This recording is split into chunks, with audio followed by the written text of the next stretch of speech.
A beautiful day for soccer in Asheville, North Carolina. The Dalton Red Wolves come in to take on the Asheville City Soccer Club in a matchup that has some pretty significant implications on the USL League Two standings. We thank you for joining us in the Look Homeward pre-match show. I'm Matt Stradley here with Tim Blakicki.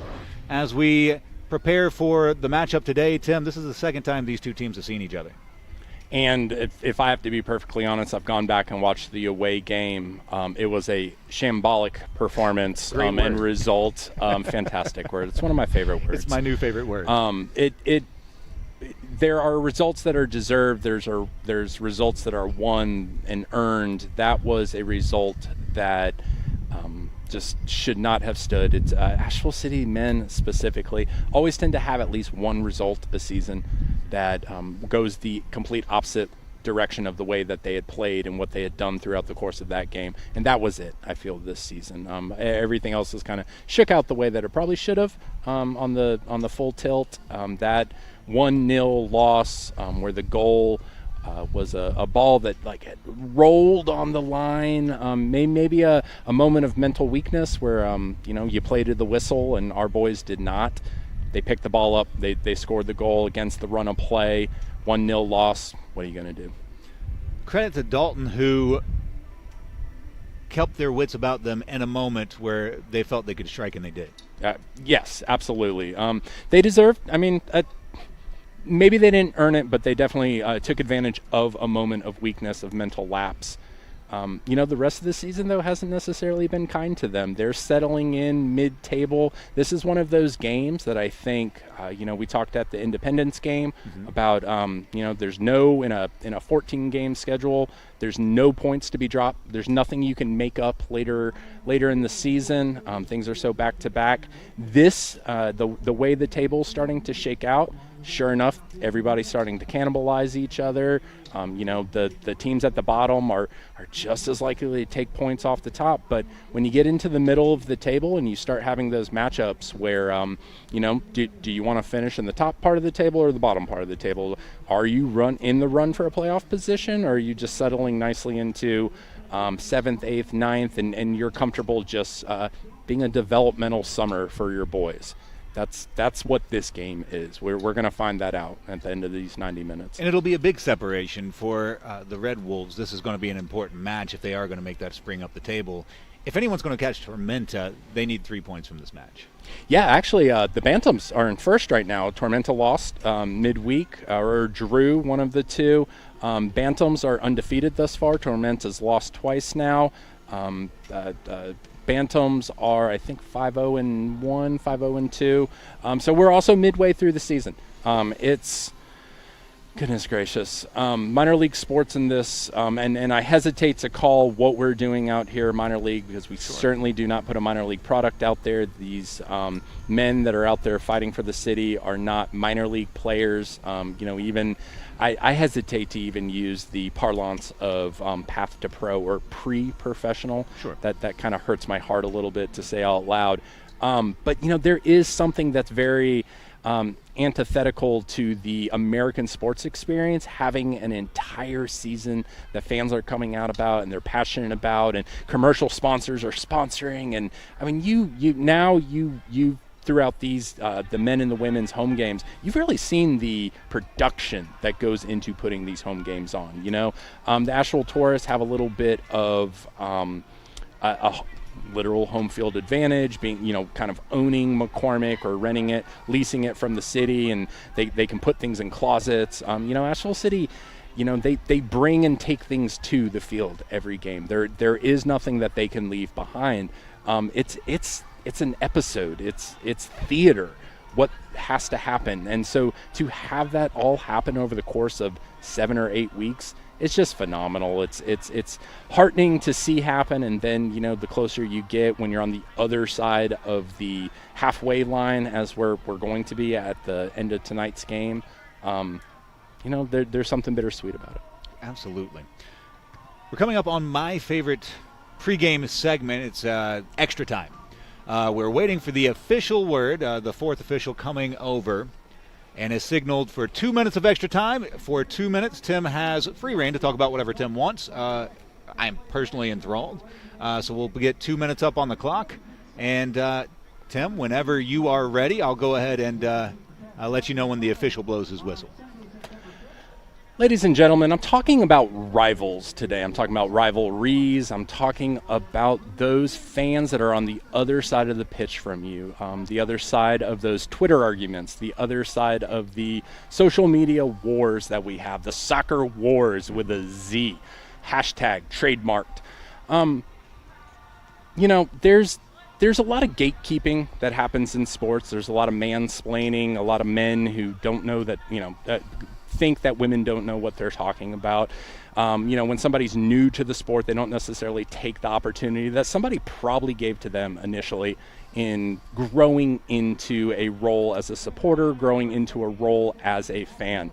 However, I want to kind of cast all of that aside and talk today about how big of a difference rivals can make in your enjoyment of the sport.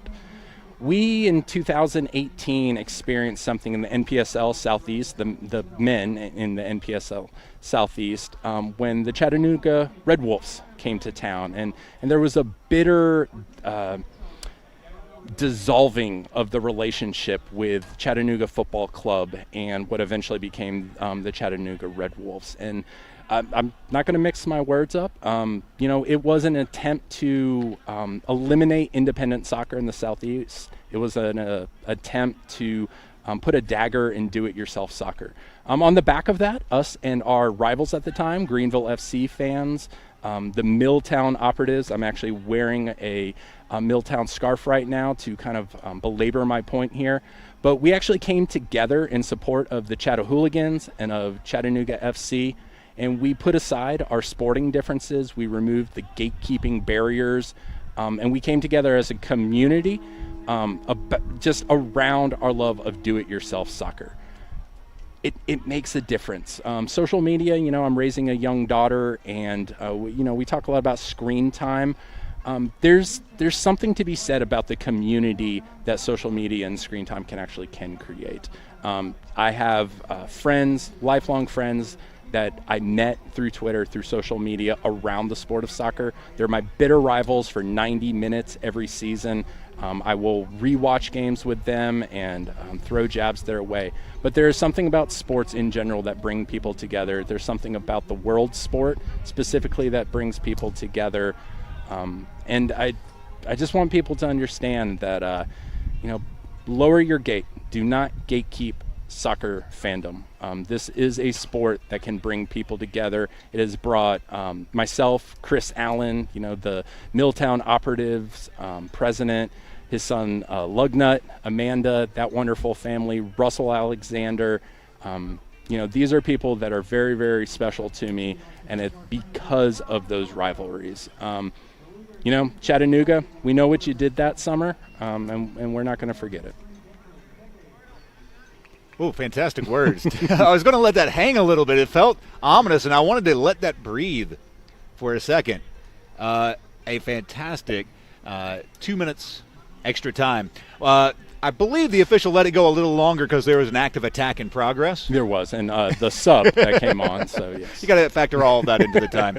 We're going to take a timeout on the Look Homeward pregame show. We're going to bring in Bronwyn Lutweiler, who's going to help us analyze leading up to kickoff, and we're going to maybe delve a little bit into some of the players that have been around Asheville City for a couple of seasons now. And all that coming up on the Look Homeward pregame show.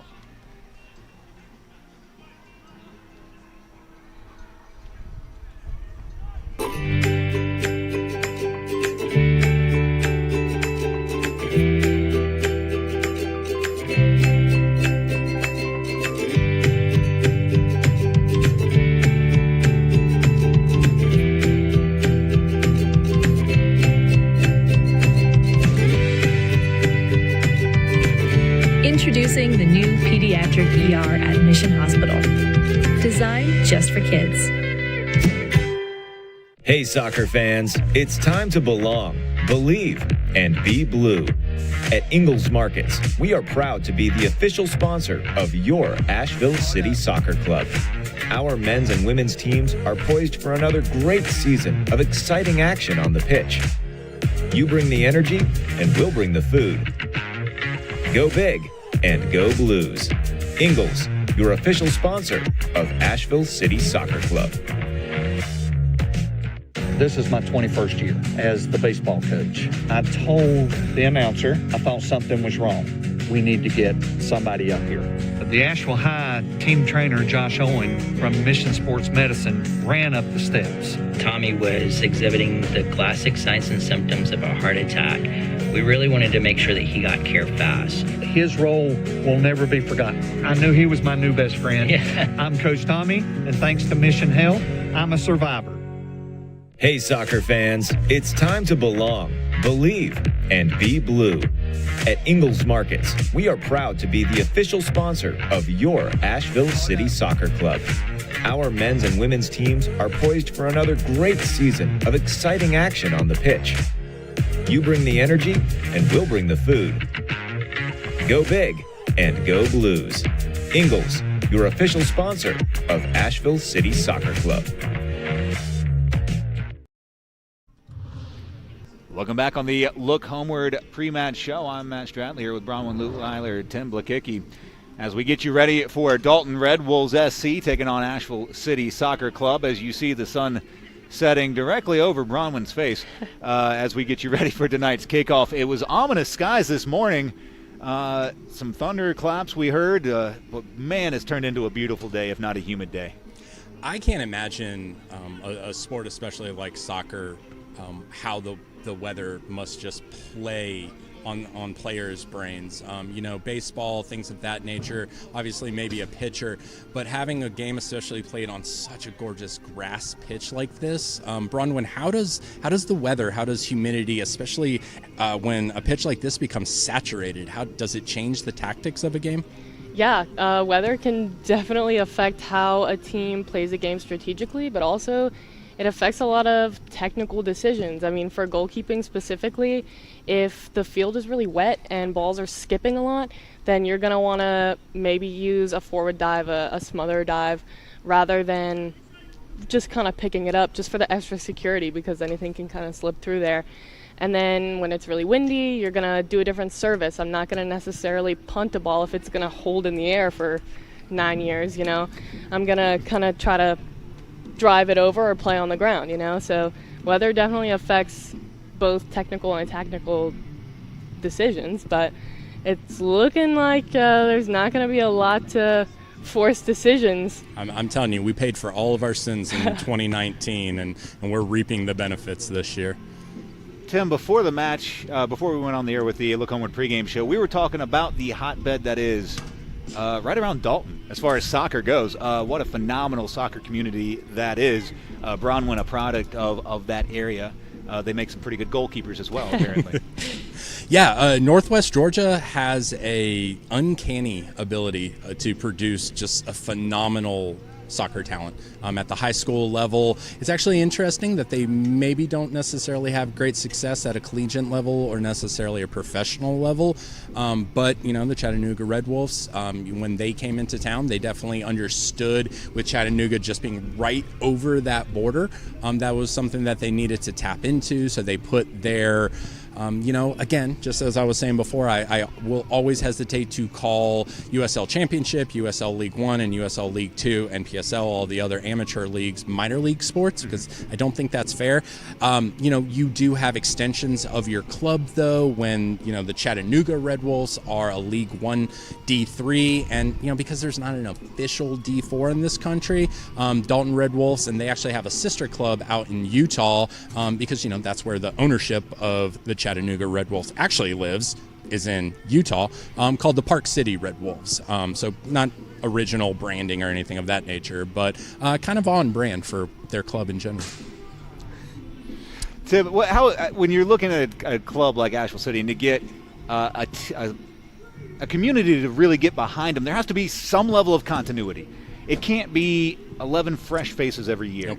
And Asheville City has been blessed with some players that have been here 2-3 years. Walk me through some of the players that we're going to feature tonight. Yeah, it's absolutely fascinating. When you speak to the ownership of Asheville City, whether it be Stacy, Lydia, Megan, or Ryan, Jimmy, and that crew, They have a stated mission statement of creating professional players out of Asheville. I think you could say that we already have with Jennifer Cujo, and Cam Saul, Elma Enfor, Dominic Bolin, but none of these individuals actually grew up in Asheville. I think it's actually very fitting, though, that some of our first professional players were individuals who moved to Asheville for the summer, kind of cut their teeth, gird their loins, all your sports cliches, and then went on to be professionals at the professional rank. But there are individuals that I think is proof of concept, proof's in the pudding, again, whatever cliche you want to use, that explains why this community and this club is doing what they're doing, and we're doing it the right way. Because you do see individuals who aren't from here who continue to come back here to play for Asheville City. On the men's side, Nathan Watt, from the UK, went to Lees McRae, landed here in Asheville City in our second season, and is now back for his third season. Jamie Smith, the son of Birmingham, Ashton Villa's, fortunate son, continues to call Asheville City his club. That stands for something. On the women's side, we see a little bit different of a dynamic, which is not anything to frown upon or anything to it's not fundamentally different, but there's something to be said too about successful soccer communities where players come to play for your club and then stick around. Nathan Watt is now the sporting director of the Asheville Shield. You also see Laura Greb, local physical education teacher who's going into her third season. Chloe McCleary Small, similar situation, going into her second season, would have played a third in 2020 if it had been announced or if it had been played. Crystal Goss, Molly Dwyer, who is not from the area, from Tennessee, played at Furman, but is now called Asheville home, coached for UNCA's women's club. Bronwyn knows that extremely well. There is something special about this soccer community that once you are in its web, it's not that you can't escape, it's that you don't want to. And with that, we send you to a break because I couldn't say it any better than Tim just did. We'll be back after this short break on the Look Homeward pregame show. We'll give you the lineups, we'll give you the formations, and we'll get you ready for kickoff right after this.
We're back on the Look Homeward pregame show.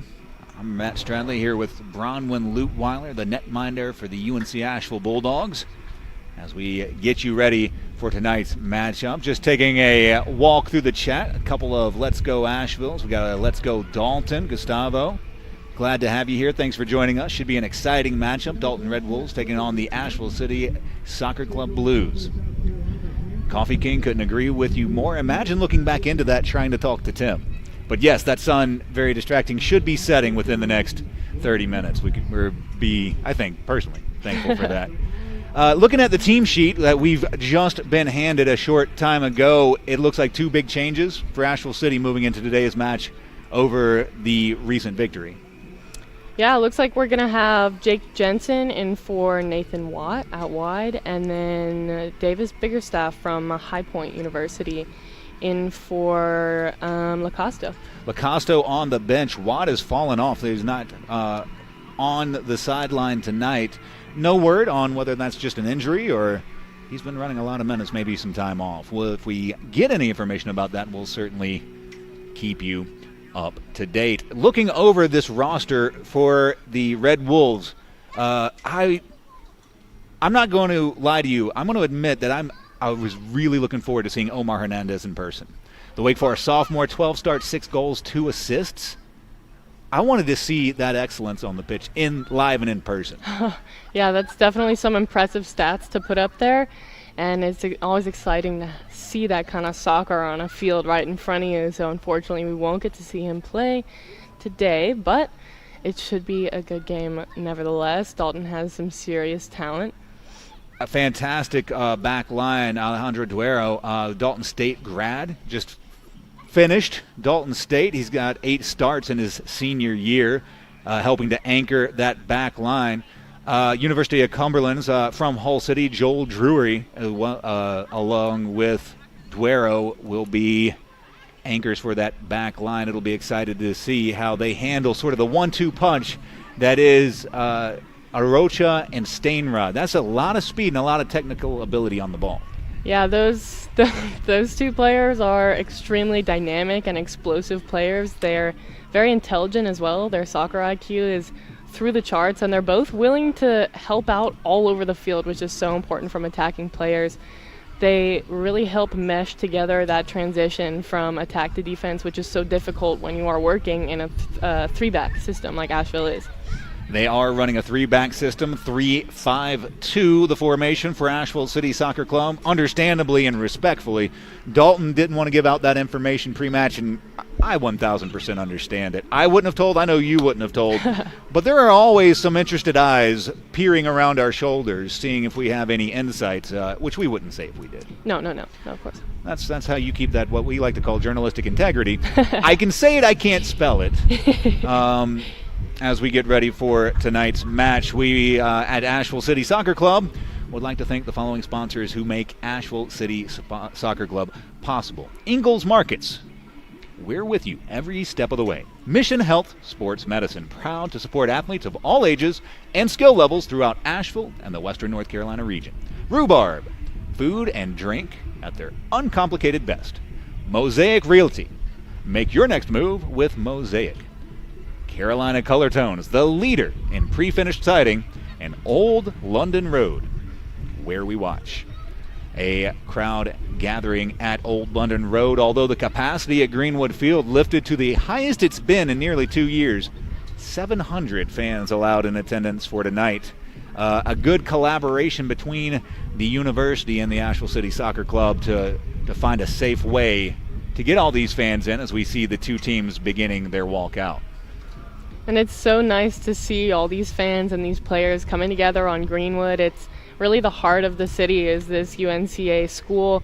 And so to have this team that's such a local, powerhouse of the community playing at this school, playing on this field in this beautiful weather, it's just a really nice sight to see, especially after, the year we all had. Yes, and what a year it was. Best not to think about it. We'll all get feeling a little blue, and not in that Asheville City Soccer Club blues kind of way. Want to thank the supporters group for Asheville City Soccer Club. They're called the South Slope Blues. This June, the South Slope Blues present their annual Pride Raiser campaign to benefit the Campaign for Southern Equality. Pride Raiser is a unique way fans can make a pledge in any dollar amount for every home goal Asheville City scores at home in the month of June. Celebrating home goals this June will feel twice as nice. The process is easy. Go to avl.prideraiser.org. You record your pledges. Donating at the end of the campaign is easy. Pride Raiser will send instructions to everyone who pledged. That's it. The South Slope Blues want to thank you for supporting the Campaign for Southern Equality and for bringing blue with pride this June. That's the current grand total, nearly $1,000. 21 pledges, $115 per goal, 8 goals already. And although both the men's and women's team will have a spell away, certainly a lot of home matches left to raise that money. If you want to donate one more time, it's avl.prideraiser.org. Follow the directions, it's simple. As the two teams have completed their walkout,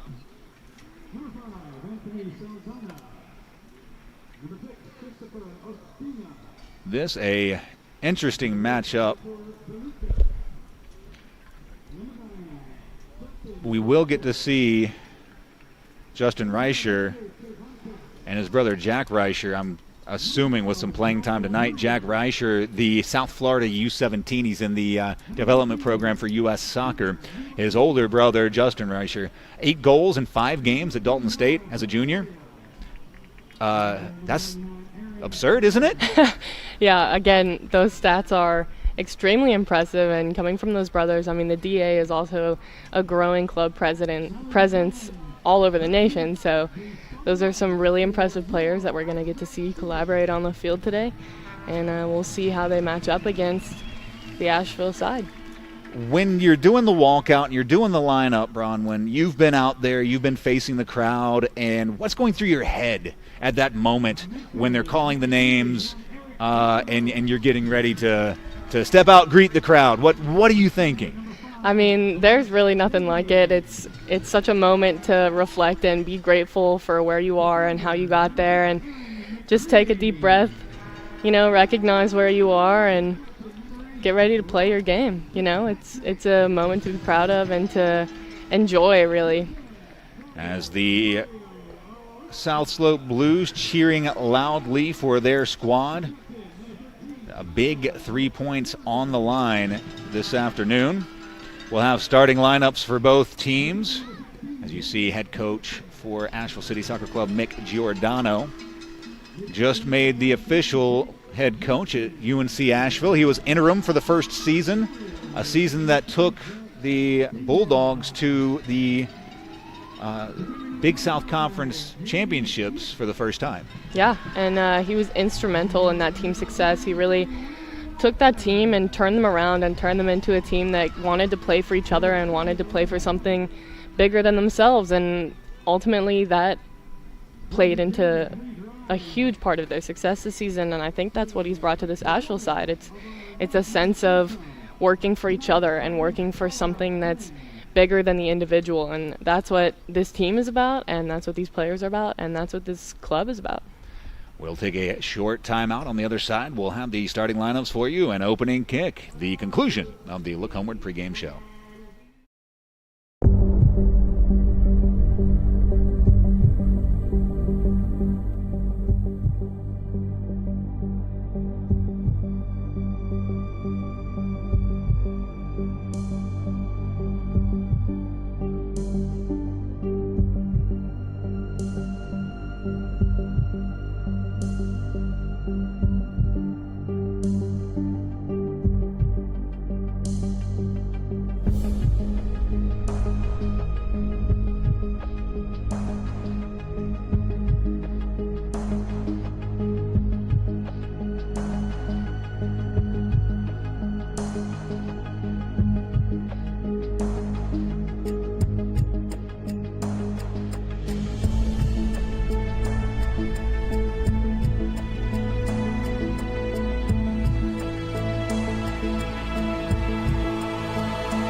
As we inch closer to kickoff here in Asheville, North Carolina, Asheville City Soccer Club taking on the Dalton Red Wolves FC. Dalton Red Wolves 2-4. Asheville City Soccer Club 3 wins, 2 losses, 1 tie coming into today's matchup.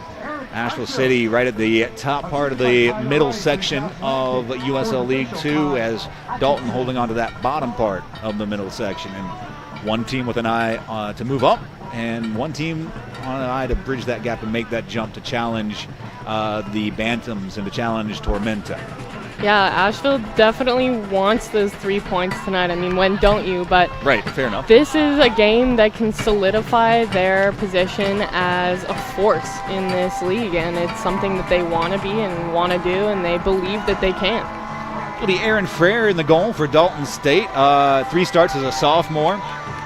3 goals against and 6 saves in those 3 starts. I mean, 1 goal per game is not bad to let in as a college goalkeeper.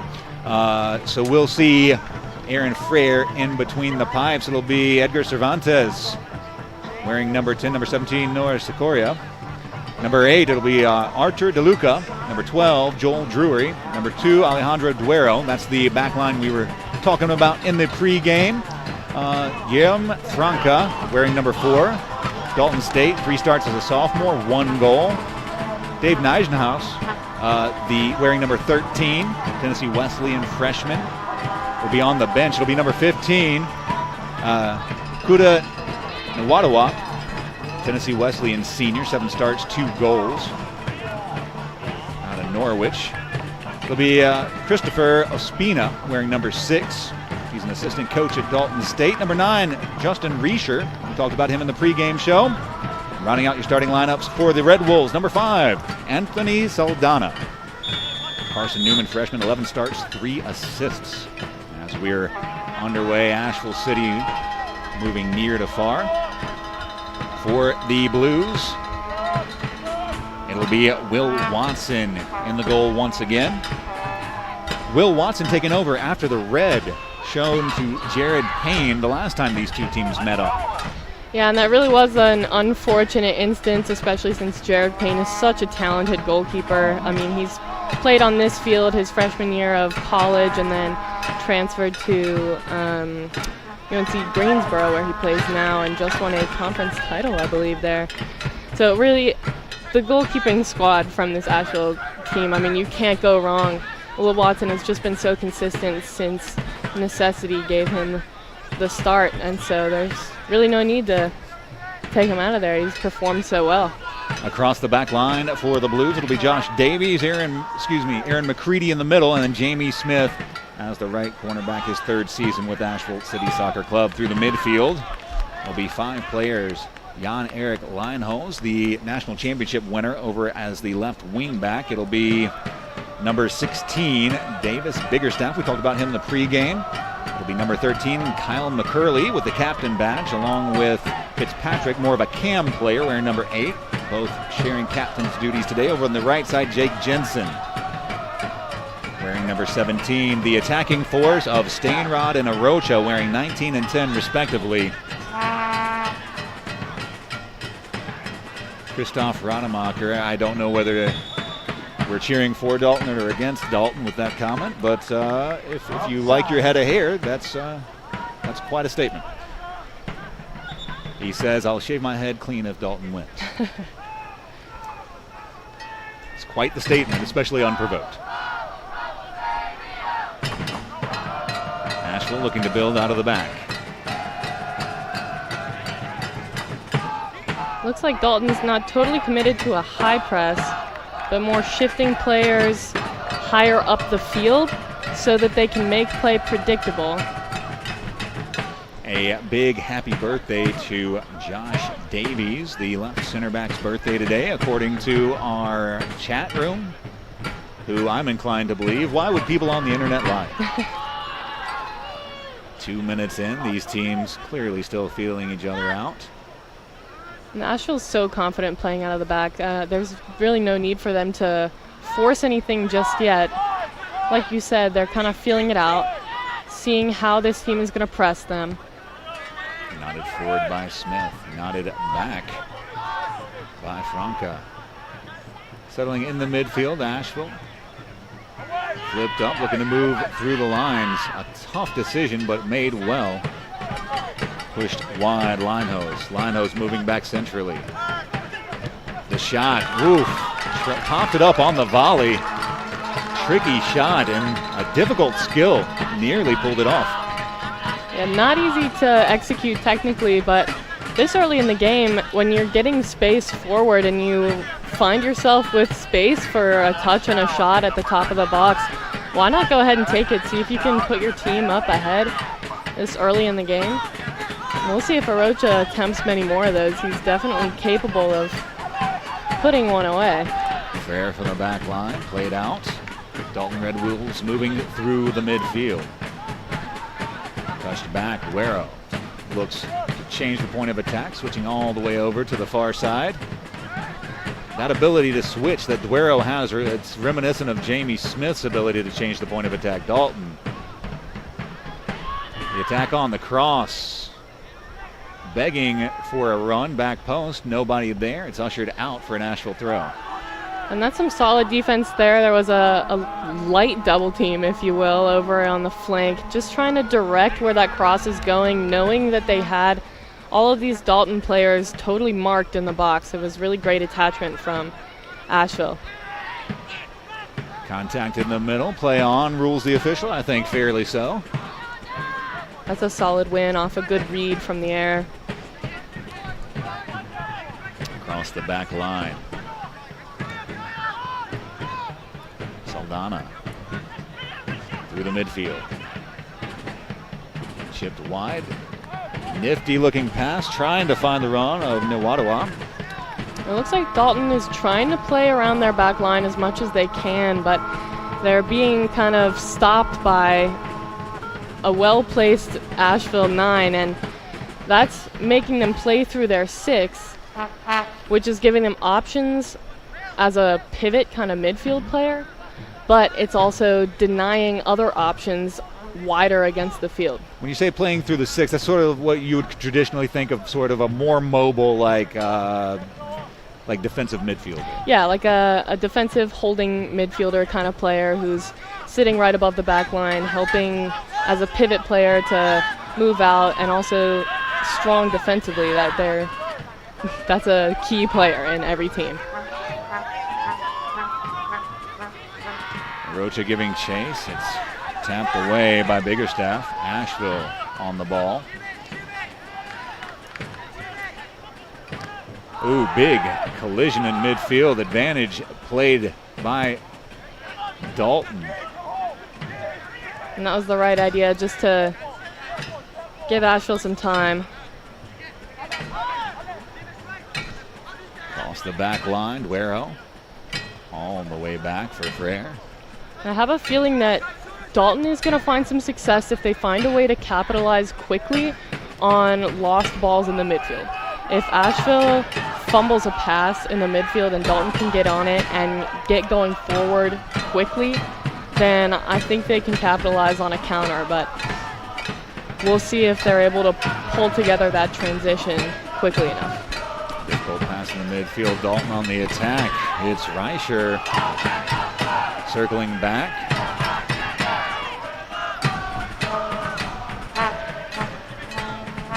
Dalton pressured.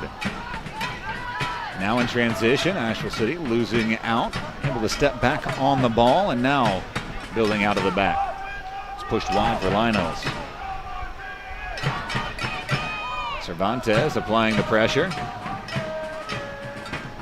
It'll be a combination of Cervantes and Reicher. Played out for Linehose. Knotted down. That would be Davies pushing the ball forward. Touched on. Will be out for a Asheville throw. Watson's ability to...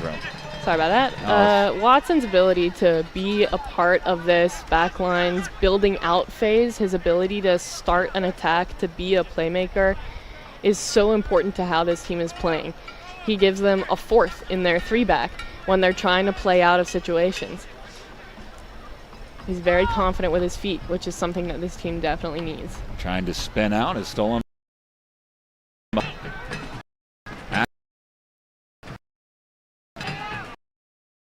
Stolen now is stolen. Looking into the corner. He'll be out for a goal.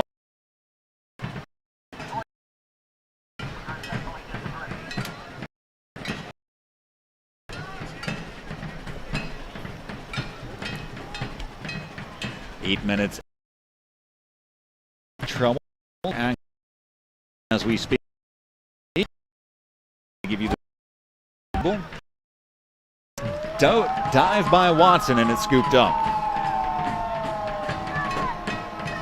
And the aerial presence from Asheville, both attacking, defending, and goalkeeping, has been phenomenal, and it's kept them in games this entire season so far. It's decision making when the ball is in the air. Asheville has been so solid. Trying to switch the point of attack, a run that never materialized. It'll be out for a Dalton goal kick.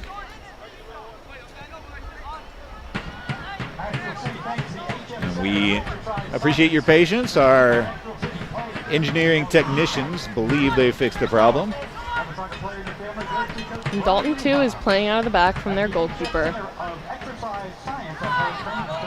The touch by Fitzpatrick. Dalton seizing onto it. Dalton moving out of the back. Searching ball through the midfield. Asheville ends up on the end of it. And Dalton's got the ability to play out of the back and find open players and hold on to the ball through the midfield, but they can't quite connect from the midfield to the attacking line yet, and that's going to be their final piece. Foul spotted on Asheville. It'll be a Dalton free kick.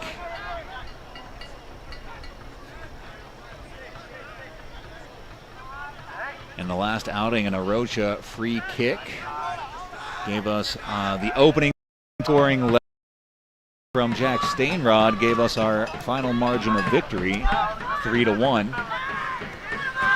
All the way back for Frere.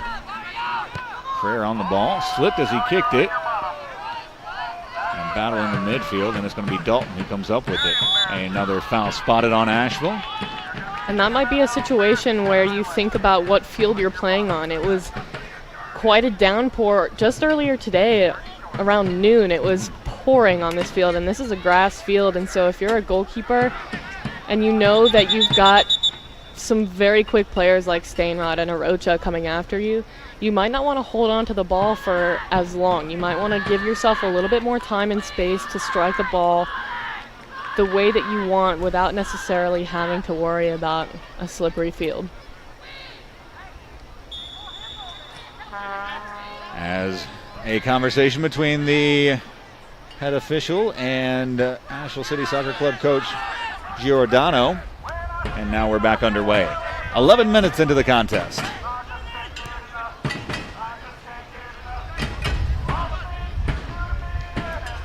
Giordano's a hand talker, you notice that? Be touched out for a Dalton throw.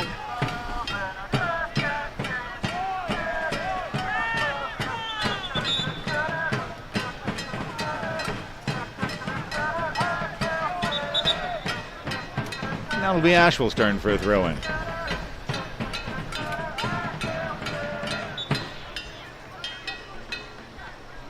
The lyrics to a lot of the South Slope Blues songs aren't difficult. They're, for instance, if it was Baby Shark, it'd be Asheville City doot. Asheville City doot.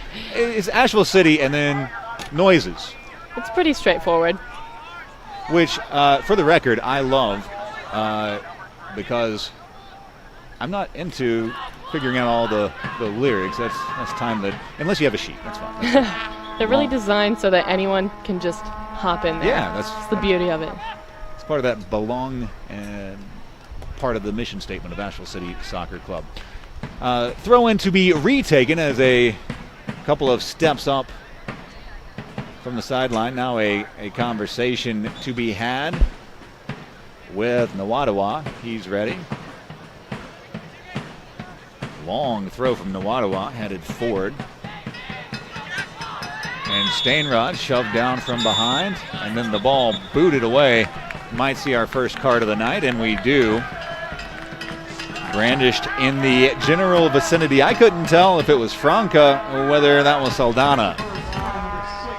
Either way, that's definitely an illegal contact there. I mean, there's no reason to really fake a fall there either. No. Especially when you're skilled enough, as Stainrod is, to turn a player who's pressing you so closely.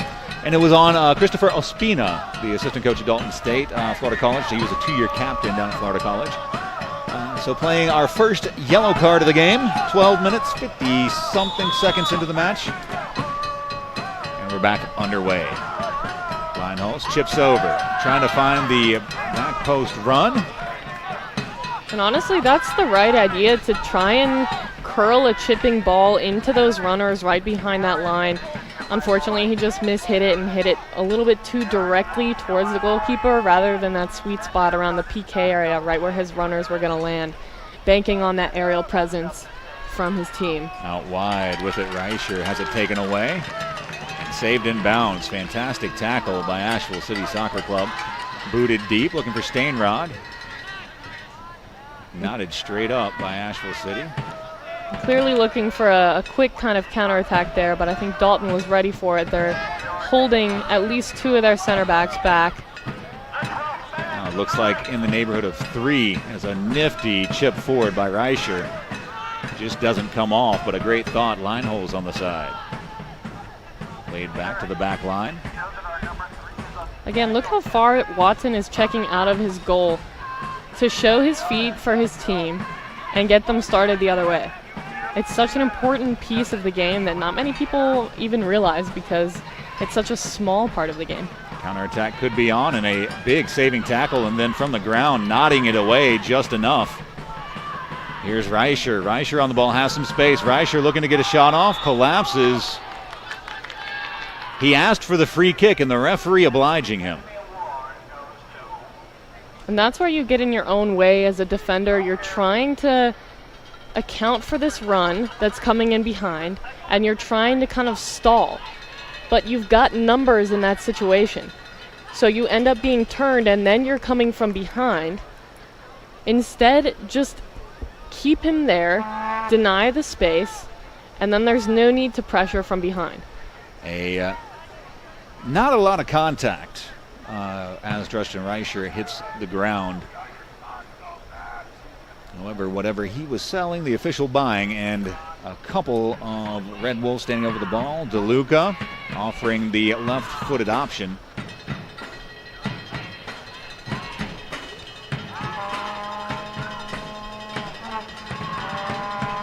A beautiful spot for a free kick. DeLuca stifles in the shot, just floating above the crossbar. And that was a really, really well hit strike right there. It went over and across the wall, which is exactly where you want to put it. And it was far away from where Watson was setting up. So if that had dipped just a little bit more, I'm not sure he would have covered it. What a brilliantly nifty shot. It looked like it would take something special to be Watson with Watson's athleticism. If he had dipped that just a touch more, that would have absolutely been something special. Bigger stuff out of the back for Lineholz. Lineholz touches it down, gets around his player. A bit of a rough touch and a very physical tackle. Play on, says the official. Nodded back down. Asheville. The shot, low, block, trying to settle it. From the top, Arocha looking for space. Arocha still going and just couldn't wrap his foot around the outside of the ball.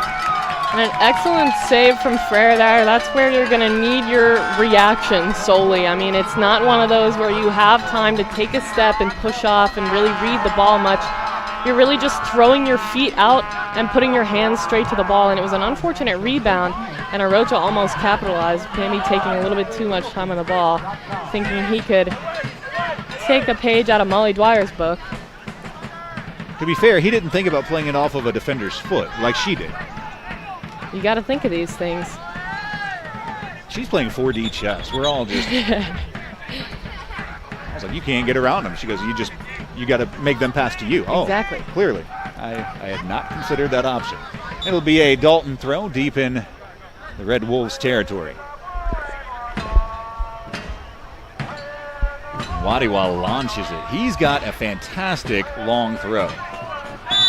A foul spotted. And this referee is really taking a look at these pressuring situations from behind, whether the contact is indeed extremely dangerous or not. He's looking at that contact from behind. So Asheville and Dalton are going to have to take a look at that and make sure that they're being smart with where they're pressuring the field. If you've got help in front of your player, maybe back off, recover for them. I was going to say, Sikoria, not a ton of contact, but enough to win a free kick. Arocha launches one right at the face of goal. As Jamie Smith run over. Play on, shouts the official. Will be played out for Nwadiwa, who's coming out the backside. And Nwadiwa has some space in front of him. Checks back to the middle. Continuing his run, he's shrugged off the ball. Dalton able to regain possession. That's well pressured by Asheville, banking on some recovery runs after a little bit of confusion in the box. Spina tries to slot in. Cervantes unsuccessfully from the back line. Watson hammers it down the right side. Dalton nodding back into the area. Popped up into the middle. Fitzpatrick. Ooh, nifty little touch. Played out wide. Right to the ball boy. Good pass. 93% sure he thought that was a Blues player.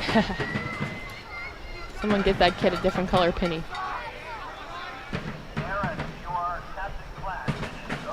Chucked down the line, trying to get onto the end of it. Reicher. That's an excellent step right there. He waits until the touch is big enough to where he can just step in front and shield the player from the ball. That is top-class sideline defending right there. A rough tackle as Smith bringing the ball into the midfield. Something the right center back has a pinch in to do. He's a attack-minded center back, but with the ability to deliver some pretty fantastic crosses.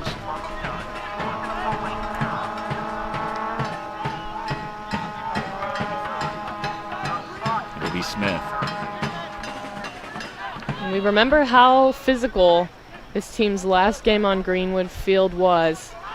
And it ended up being quite chippy, quite choppy. Lots of whistle blowing. Occasionally a soccer game broke out. So we'll see how the fouling and set pieces progress from here, but Asheville knows that set pieces can make or break a game. They can win or lose a game, and so they're going to be paying a lot of attention to those, both defensively and offensively.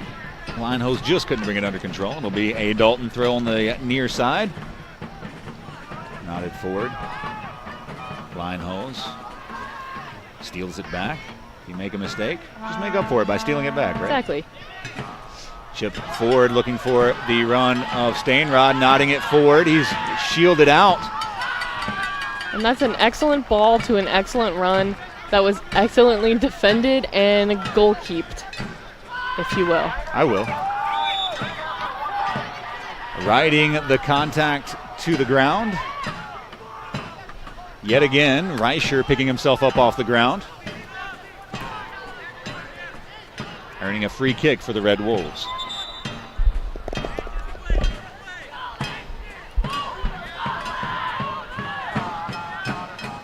A lot of these free kicks have been placed around the halfway mark of the field.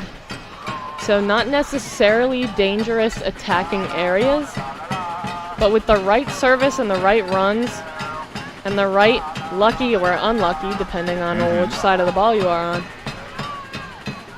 they can still be dangerous. Played back through and spotted in an offside position, Reicher. The communication of the back line of Asheville City paying off. It'll be a quick free kick taken by the Blues. Out of the back, trying to play through the lines. We haven't seen the go-to kind of deep switch from Asheville that we've seen a lot from Jamie Smith to the opposite side winger. Chipped And out it's wide. been a lot of direct balls forward and through the midfield. Not a lot of switching the point of attack. I think Asheville's going to need to start utilizing that. And they're going to need to do it quicker. A yellow card garnished to Guillermo Franca. I didn't see anything necessarily in the build-up.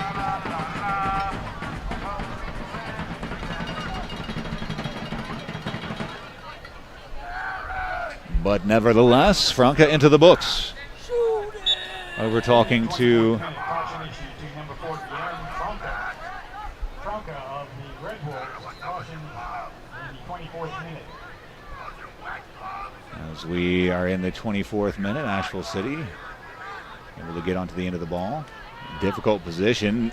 Nice bit of skill on the ball as Linehouse continuing to hold on to it. Now plays it all the way back for Watson.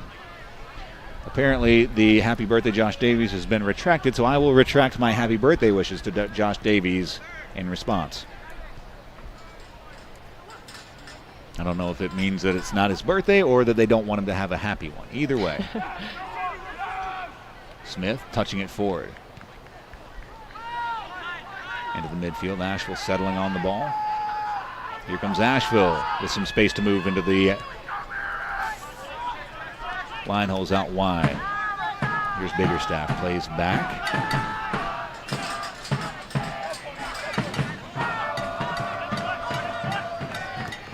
Low cross. Trying to find Stainrod's run near post. It'll be hammered out. A Asheville City corner kick. That's what this team needs in their attack, is they need more services and more variety of service. We've seen it in previous games, but this is the first time we're getting a look at some services into the box from Asheville this game. And they're going to need a variety of those early crosses, those deeper crosses, curling crosses, and cutback crosses, and they're going to gain them opportunities like corner kicks. It'll be Arocha to take the corner kick for Asheville City. I got my answer, and I thank TC for it. It's his birthday in the UK. Not here yet, so tomorrow. Smith nodding it forward, off the line by Saldana. Goal line save from the defender. That's where, as a goalkeeper, you're just thanking the lucky whatever stars, God you right? do. Pushed forward, Asheville City. McCready into the corner. It'll be out for an Asheville throw. I'll check that. It's still inbound, and a foul spotted yet again. Reicher drawing the contact.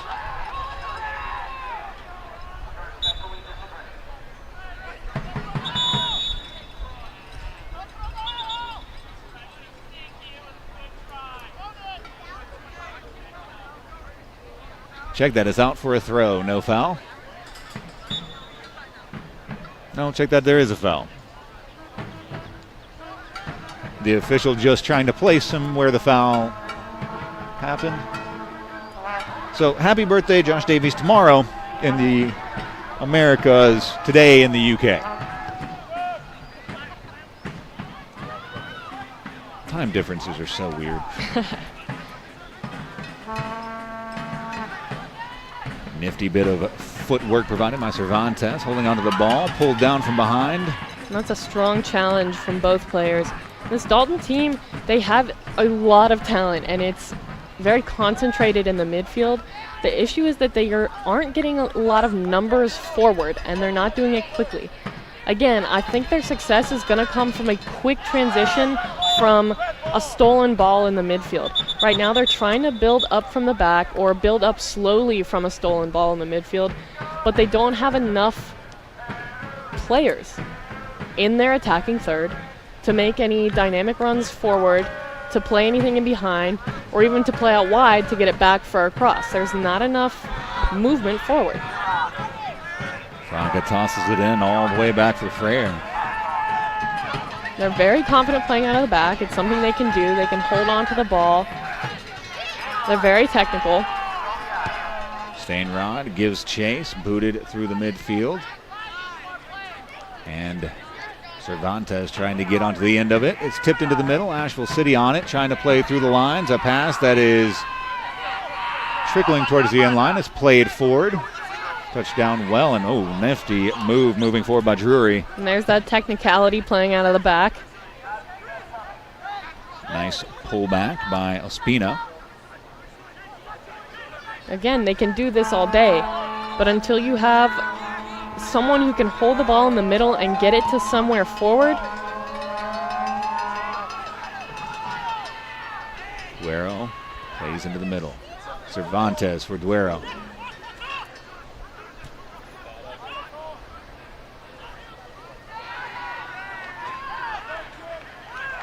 They had 3 players right where the ball was, but they were still outnumbered in the box.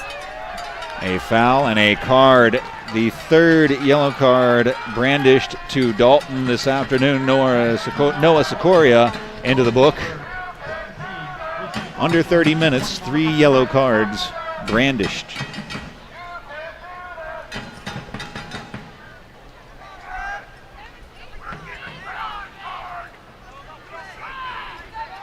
A concerning cloud forming on the horizon. Keep in mind that we'll at least keep video broadcast for as much of this as we can due to rain, but as soon as lightning hits, I've got a little bit of some metal screws in my arm, so I'm gonna run. Out for an Asheville throw. Check that, a Dalton throw taken quickly. Settled by Asheville, played forward. The option in the middle, Biggerstaff. Biggerstaff has some space to move forward. Lineholtz, the option out wide to the left. Lineholtz called into duty. Lineholtz settling the ball. Biggerstaff. So far, Asheville has been locked out of those deep areas near the corner flags, which is where they've had success before. It's where they've gotten the ball really easily using their speed on the wings. And then it's where they've looked up and found cutback balls to the top of the box, to the PK spot, and even some higher curling crosses. And so far, Dalton has done an excellent job of locking them out of those spaces. Stainrod has some space. Stainrod!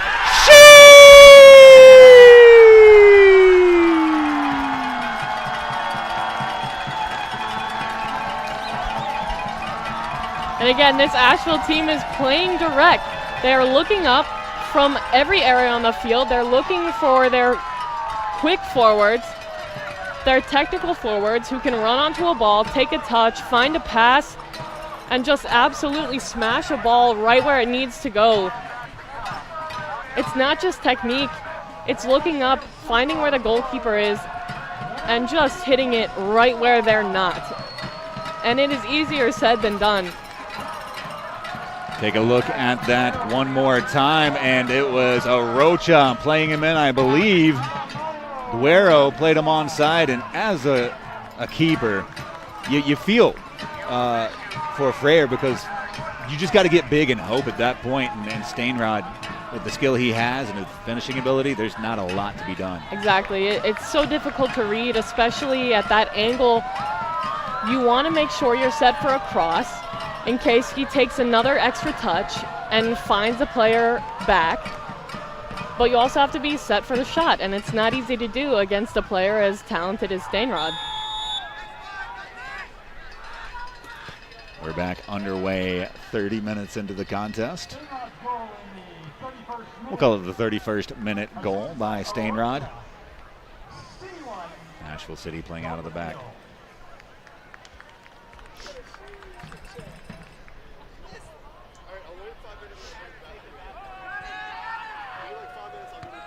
Tracking the ball down, popping it up. Will it stay in play? Absolutely it will. Nodded forward. A lot of space to run onto.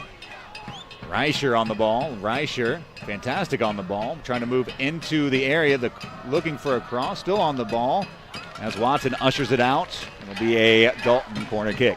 That is great angle play from Watson. He had to be on his near post there. If he was a little bit too deep or a little bit stuck in his line, that would have snuck through the near post. So it's excellently played from Watson, but again, Dalton just doesn't have the numbers in the box. It took an individual dribbling all the way to the end line, all the way into the 6 to get a shot off. It's easy to defend. Dalton. But what a fantastic job, Reicher on the ball. A clumsy foot out, and he's got himself a penalty. Reicher back post, nodded forward. Watson able to scoop it up. And that is a perfect counterattacking throw. Again, easy to look over, but the ability to look up, find your runner, who, by the way, knows that you can throw like that, so starts running, and put the ball on the ground, curling right into his path. That is something that you definitely want in your toolkit as a goalkeeper. It'll be Arocha standing over the free kick. Stainrod fouled. Arocha getting the free kick set up. Here comes the approach. It'll be played back. Davies. Change of the point of attack, looking far back post. Knotted forward. Called into service. Franca. He answers the bell. It looks like a straightforward save, but it's not easy to read that, especially when you have a defender coming in and you have a runner, but you're not exactly sure how close they are because the cross is so direct. So you have to make a decision and go for it no matter what, and then you have to do it quickly enough to beat the runner, because if you're late, then that's a goal. Oh, absolutely. Good job by Frere. Any mistakes by a goalkeeper are amplified so spectacularly. Yeah, I don't like to talk about it. Chat asking, ye shall receive. There's the one popping up on the screen. Asheville City to the ground. Slid out from the top of the box, trying to spin away. The shot, deflection. It'll be a corner for Asheville City.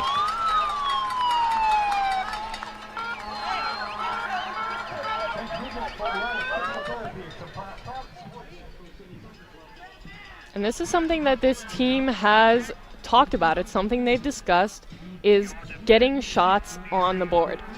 If you're shooting, then you're creating opportunities. If you're shooting, then you are making defenses question themselves and figure things out and ask questions. Arocha's cross right in the middle, scooped up by Frere.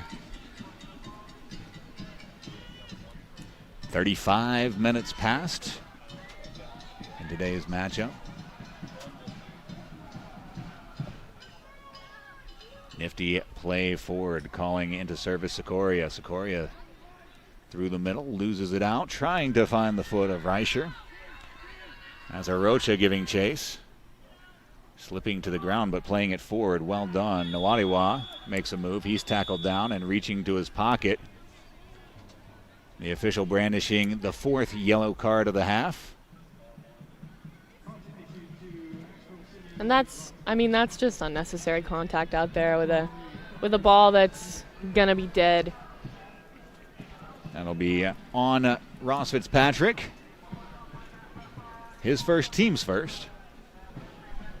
That's more of a basketball thing.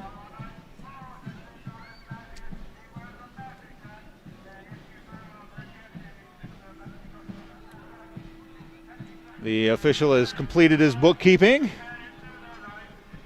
It'll be Franca standing over the kick. Near option, Ospina. It's going to be played all the way over to the other opposite side of the field. Duero playing it forward. Tackled away. And switching the point of attack. Good touch. And now Dalton attacking down that left side. Will be left for Watson. Scoops it up. Well, it didn't come to anything, but those are the looks that Dalton needs. They need those switches in the midfield, and they need fast touches forward to through balls. And the switch was there. The fast touches were there. The through ball was there, but the run wasn't. Wolf, we'll take a look at the tables at halftime, and we'll be able to tell you what an Asheville win would look like and even what a Dalton win would look like. Stainrod pressuring, but Frere able to get the distribution out. Touchdown, Asheville. Now Linehose. Linehose trying to settle on it. Tries a spin. Deftly taken away by the Red Wolves. Down the near sideline. Does it stay in? It does, but no Red Wolves tracking. Watson a long way away to play it. Rolled back for Watson. Cervantes giving chase.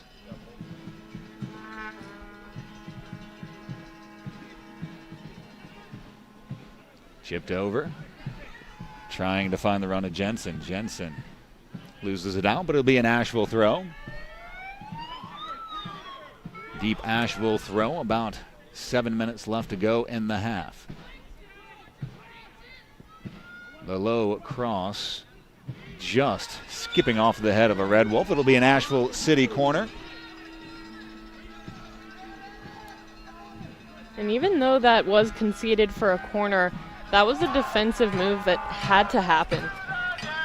Or else there was someone ready there to take a touch and just cut you out of the game completely in one touch back to the midfield. Lineholz in swinger, looking right in the middle, touched down, running free. Cervantes on the end of it, rolled out wide. Dalton looking to answer on the counter, touched forward, and the counterattack will peter out. But that's what Dalton does so well, is they are so composed in their back line and in their build-out.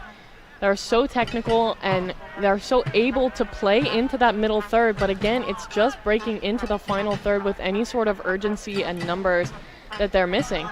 Their counterattack had maybe 2 players involved in it, and that's not going to be enough against this Asheville defense run by veterans like Jamie Smith. Stainrod almost on the end of it, but it's a very alert Frere off his line to scoop it up. Across the back line, Arocha applying some pressure, now backing off. And there's that switch ball that you were talking about earlier, Bronwyn. A foul spotted as Asheville trying to usher it out over touch. And Wadiwa whistled, and it'll be an Asheville free kick. Sideline fouls are probably my least favorite because they're just the least necessary. It's good to show that urgency and the want to get on the ball, but also you don't want to get that persistent infringement call over something silly. Played forward, Jamie Smith onto the end of it. Smith continuing his run, long touch, and ushered away from Smith by Drury. Drury looking to counterattack now. Out line for Reicher. Reicher looking to one-on-one, tries the line, tackled away, and what a fantastic defensive tackle. I have my money on that being Josh Davies. We'll call that a birthday tackle.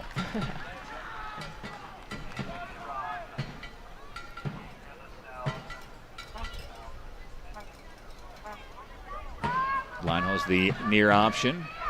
Davies steps forward, fires it.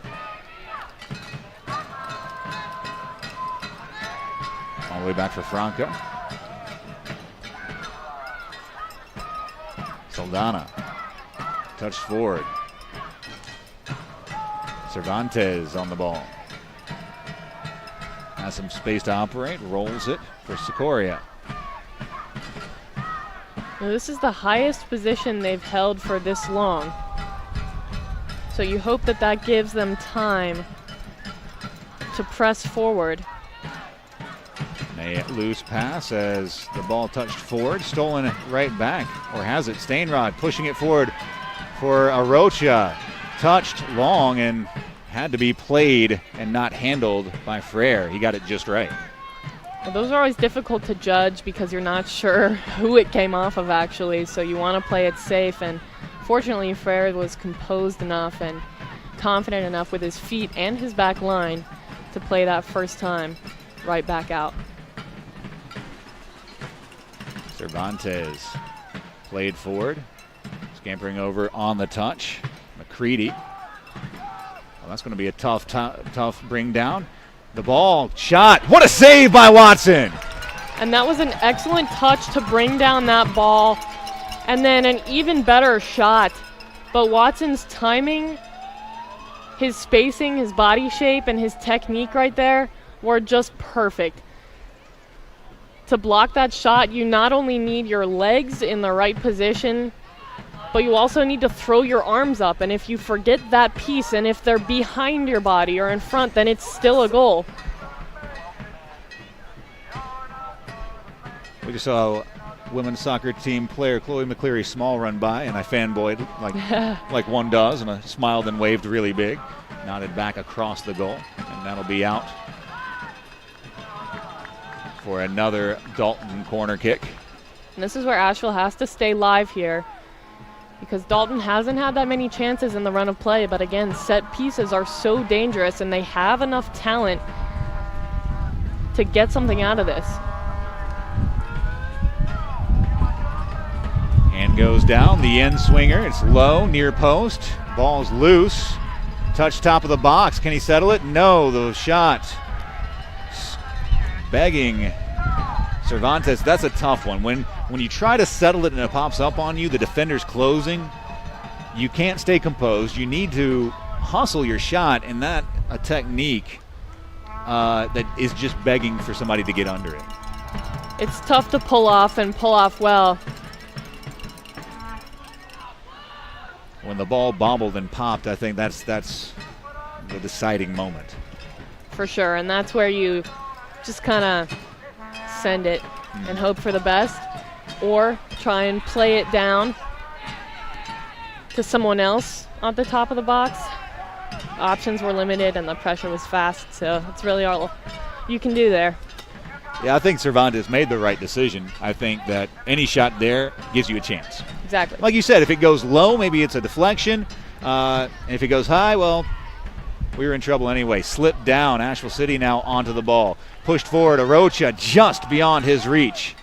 Asheville unable to capitalize on the Dalton switch. Dalton quickly now moving the other way. Pushed out wide. You want Drury to cut in there, don't you?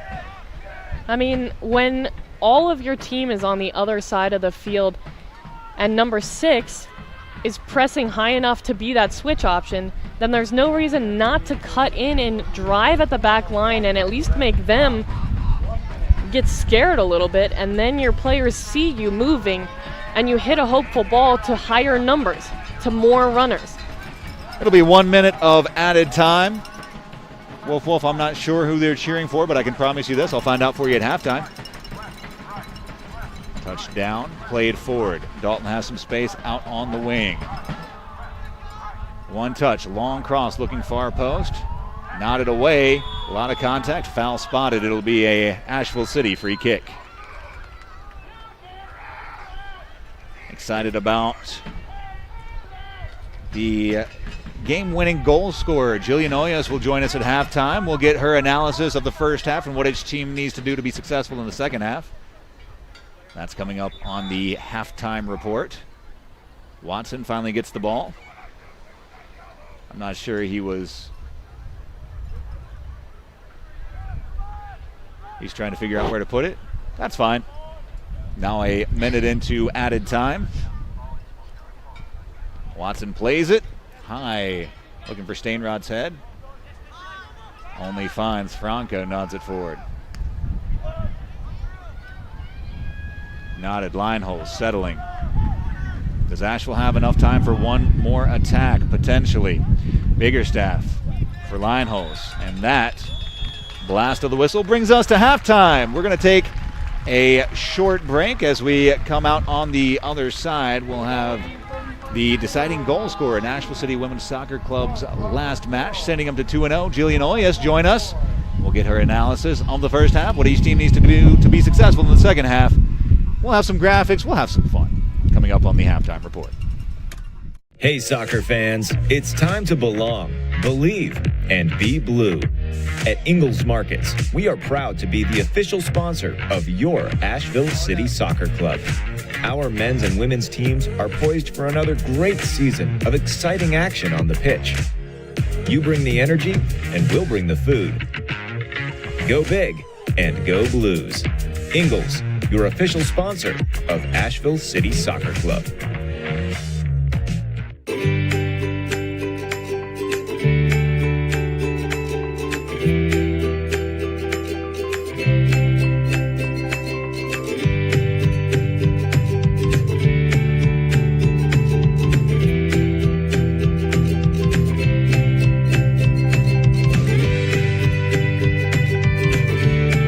Introducing the new pediatric ER at Mission Hospital. Designed just for kids. This is my 21st year as the baseball coach. I told the announcer I thought something was wrong. We need to get somebody up here.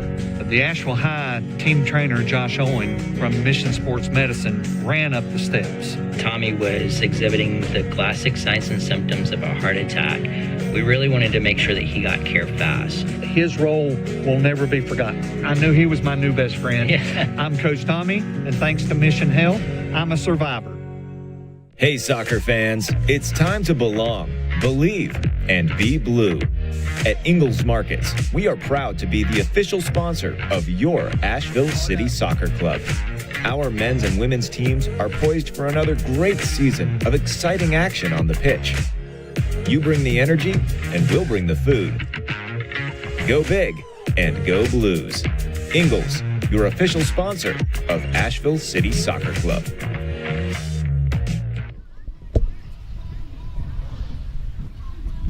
1-0 Asheville City Soccer Club over the Dalton Red Wolves as we've reached halftime. I'm Matt Stradley here with Bronwyn Lutweiler, special analyst Jillian Oyas. Jillian, the game-winning goal scorer, the goal scorer of record for Asheville City Soccer Club's acquisition of the second 3 points of the season in only 2 games. That's about as good as you can do. I know soccer. Yeah. What was it like running onto that ball that you'd saying just break free right at the goal mouth?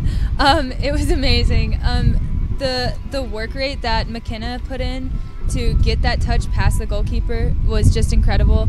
And I think it just kind of highlighted how it was just like it illustrated how hard everyone had worked that game. We had so many opportunities, and to finally bury one in the back of the net felt incredible. So, yeah. Fantastic goal, and one that doesn't happen unless you're chasing a play, wishing for best case scenarios, and it came for you. So if you haven't made the run down the right side, I mean, none of that happens. Right. So you ran when there was no guarantee that the ball was coming anywhere near you. Yeah. And I think a lot of that, again, speaks to McKenna's work rate. A lot of things went right for that to happen, and for her to just get that touch, I mean, it was perfect. Like, she set me up perfectly. So a flick that was, by all measures, disgusting. Yeah, by all measures. Looking at the first half for both teams, Dalton's possession wasn't in question. Right. I think speaking about Asheville, it was a really solid half for them. They've done a really good job at building out the back and picking the right times to play that diagonal ball, not overplaying it. I think something they could bring is picking the right times to play that slip ball through to the wings, because whenever they did that, it opened up the whole field and allowed them to play through Dalton's defense. Yeah, I would totally agree. The diagonal ball isn't as much the go-to today as it has been in the past from Jamie Smith. Mm-hmm. Instead, it's been more direct, kind of in a straight kind of way, less diagonal, more through the midfield, trying to pick out the nines, trying to find Stainrod and Arocha and see if you can't get someone to run onto something, and it's paid off. It's earned corner kicks, it's earned goals, and it's something that they're going to continue to look for. But again, they are going to need to find those flanks, because that's where their success is, that's where their speed is, and they have the numbers and the skill up top to find a cutback cross back into the middle, and that's where their strengths are. So you're right, they're going to have to look for those balls more. Yeah. For the Dalton Red Wolves, they possessed the ball really well in the midfield. Mm-hmm. They looked more dangerous towards the end of the first half. For sure. What needs to happen for them to create more chances moving forward? For Dalton, I think they're, like we've talked about, they're a really technical team, and I think if they get one off, it'll be from a set piece. So Asheville needs to do a good job of making sure that set pieces are tight marks, tight defending, because the Red Wolves will get a good touch and will get the ball off their foot quickly. Exactly, and Asheville, I mean, defensively, aerially, on set pieces, they're typically very solid, but it doesn't take much for a lucky bounce, a lucky kind of chaos in the box situation to Right. go the right way for Dalton, and they have the technicality to capitalize on those chances. They Yeah. have those opportunities, but if it's not a set piece, they're going to need to throw numbers at the box. Dalton does not have any power, any manpower going forward, and that's what they're going to need, if not a set piece. Yes. I thought Reicher looked dangerous, the 9, Yes. for Dalton. I thought he looked crafty and creative on the ball. Oh, super creative. Yeah. Is that going to be a potential breakthrough, just his individual creativity? I think that it could be the 3-5-2 that Asheville's playing. Definitely does a good job of keeping that at a minimal. But no, his creativity, as we saw towards the end of the first half, will be extremely dangerous coming into the second. We don't prognosticate. We don't guess goals. Bronwyn and I. That's Right, just right. we're impartial. Yeah, super impartial.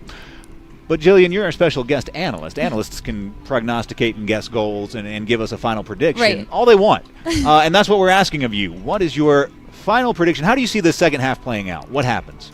I think that if Asheville continues to play as well as they have been, they could get another one off. But this Dalton team is good. They're technical, and as long as Asheville stays tight on the set pieces and shuts down the creativity and the potential that Dalton has, keeping tight on marks and making sure runners, especially diagonal runners and runners on the flanks, are tracked, I think this could end in a 2-0 or 1-0 Asheville. Sound right? I can't say anything. That's fair. Does what she says about the potential in the second half track? Do you see that as being one of the potential outcomes? I definitely do. And Asheville, they've gotten a lock on their tracking runners. They've seen that a lot more. They've been tighter attaching in the box. So I think they've got that down, but there is that individual creativity from the 9 coming forward. And if he gets back up, if in their halftime talk right now their coach is yelling at them to send numbers forward, then that's going to create some problems that might not be expected from Asheville. So we'll see if they're able to hold it down. Jillian, we thank you so much for being our guest today. Of course. It's not every day we get to have a special analyst who's a game-winning goal scorer, is it, Bronwyn? That's fantastic. Yeah, we get pretty lucky here. Yeah, we sure did. Thank you guys for having me. Yeah, if your match tonight down in South Carolina, Columbia, hadn't been canceled due to the weather, we would have just been sitting here talking to us. And it would have been a very lonely time. But thank you so much for joining us. Asheville City Soccer Club Women's Soccer Club has got 6 points out of 2 matches as they're nearing the halfway point of that season. There are only 6 more games left to go. Right. Yeah. That's wild, isn't it? It is crazy. 2 more home games. It's flown by, but excited for the future. It's a big week coming up with the Eagles, so yeah. A home and home with the Eagles, going down to Charlotte before inviting them back to Asheville. We'll look forward to those results, and if you get another game-winning goal, we'll have to have you on at the halftime. It's like a good luck thing. Right. Jillian, we appreciate it. We'll be back after this short break on the Halftime Report. We'll get you ready for kickoff.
We just got notification of a weather delay, a lightning delay, if you will. We are going to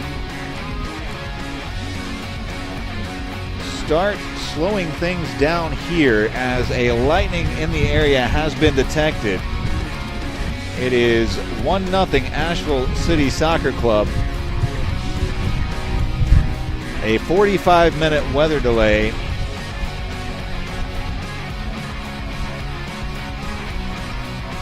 We're in a standby mode as we're waiting to hear, but certainly ominous skies. We're going to pull our camera operators off of the metal stanchions.